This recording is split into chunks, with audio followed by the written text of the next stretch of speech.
xoghayaha fulinta dowladda hoose degmada Laascaanood Cabdiraxmaan Khadar Maxamuud iyo qaar ka mid ah xildhibaanada golaha deegaanka ee degmada Laascaanood ayaa maanta xadhiga ka jaray xarun ganacsi oo ay fureen qaar ka mid ah dhalinyarada waxbaratay ee ku sugan gobolka Sool. Xaruntan ayaa lagu magacaabaa Taaj, waxaa lagu iibiyaa agabka guryaha iyo xafiisyada.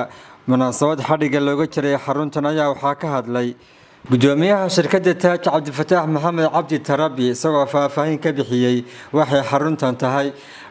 sharaf ay noo tahay maanta inaan Taaj Furniture aan xadhiga ka jarno oo aan ku daahfurno magaalada Laascaanood. waa xarun cusub oo soo kordhisay qalabka guryaha iyo xafiisyada.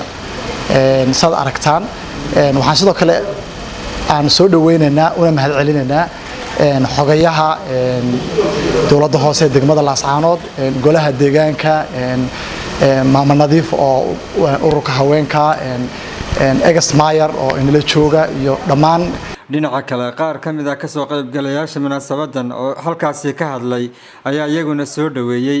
ugu dambeyntii xogayaha dowladda hoose degmada Taaj Furniture waan soo dhaweynaynaa aad iyo aad waxaan ka baryaynaa ganacsadayaasha da'da yar ee aan meel loo dhoofinay baa ku fikradooda keenay in ay dalkooda iyo dadkooda horumarka baan ku wuxuu qabtaan oo ganacsiga baa ku dadka aqoon u iftiimiyaan.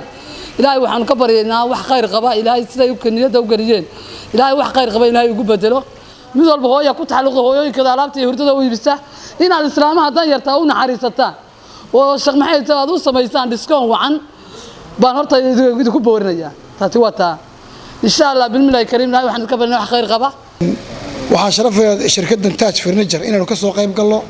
waan soo dhaweynaynaa horumarka ganacsiga dhalinyarada hal-abuurka leh quruxda magaalada bilicda magaalada ka qayb qaatay. guryaha wacan dhisay, qalabka wacan keenay, ama Chinaha ka keenay ama Turkiga ka keenay ama India ka keenay aad baan u soo dhaweynaynaa.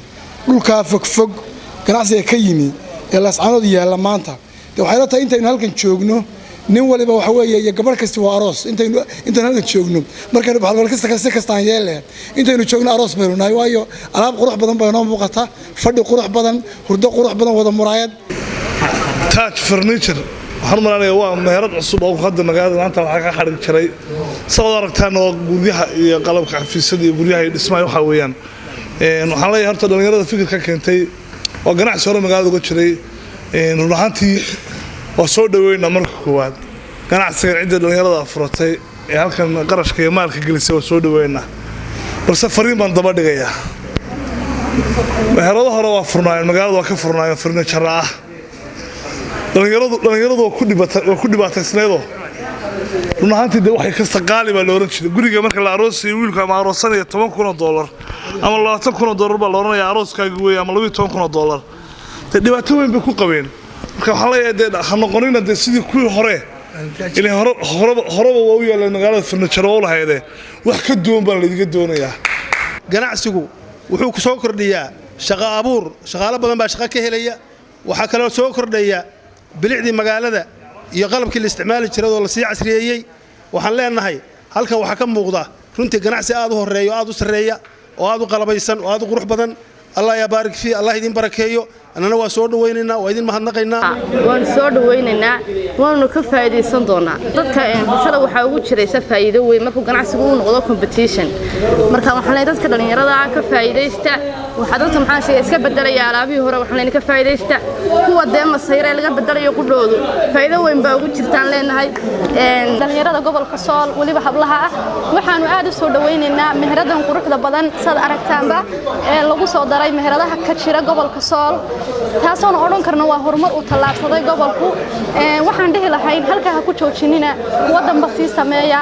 sidoo kale waxaan dhihi lahayn ha ka faa'iideystaan dadka u diyaar garoobaya. ugu dambeyntii xogayaha fulinta dowladda hoose degmada Laascaanood Cabdiraxmaan Khadar Maxamuud ayaa soo gunaanaday waxaana uga mahadnaqay dhalinyaradan isagoo bogaadiyay. dad ugu mahadnaqaynaa uguna faraxsanahay dhalinyarada fikriinta iyagoo hoygoodii jooga ku fikiray inay samaystaan ganacsigan quruxda badan oo ay bulshada iyo gobolka wax ku soo kordhiyaan.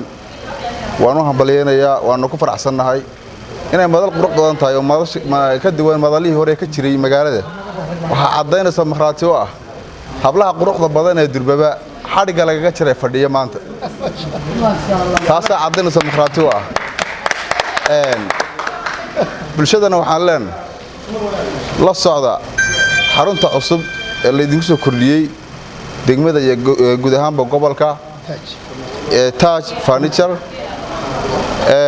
waa dhalinyaro isxilqaantay dhalinyarada gobolka Sool macnaha ku dayda dhalinyarada lodkiina ah maanta ku fikirtay inay ganacsi samaysto qurux badan kuwii tahriibta ku jirtay ee u tahriibayay meel nin kale quruxsaday ku fikira inaad idinkuna aad wax yeelan karto Ismaaciil Haradigeed Ariel TV Laascaanood